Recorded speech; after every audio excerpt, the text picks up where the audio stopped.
Welcome to this quick guide where I'm going to show you how to create a new contact group in Microsoft Outlook. And if you get any value out of this video, please click the like button and subscribe to the channel. But to get started with the guide, if you want to create a new contact group in Microsoft Outlook, you can open up Outlook and then down here you want to click on People.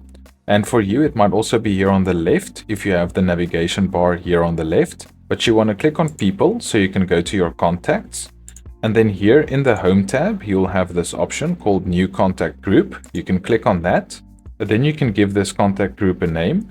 I'll just call this Group 1. And now you can add new members to this contact group by clicking on Add Members.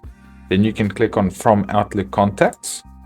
And it's going to bring up all of the Outlook contacts that you have saved in Outlook. For this example, I'm just going to choose these two addresses. And how I'm doing that is I'm selecting one, then pressing Control on the keyboard and holding it down, and then selecting the next contact.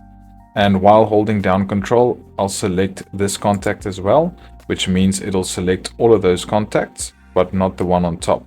Then you can click on Members, and it's going to add those addresses as members in this contact group. Then you can click on OK, and now you'll have a new contact group with all of these email addresses.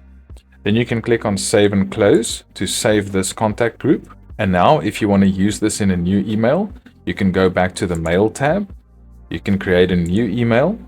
You can click on the To field, and then you'll have Group 1, which is what you called it. Then you can click on To, click on OK.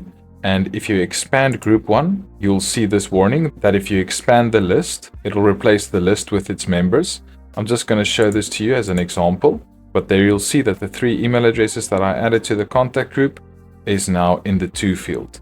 Then you can just go ahead and compose your email message as normal, and it will be sent to all of the email addresses inside of that contact group. I hope this guide's been useful. Please like the video and I'll see you in the next one.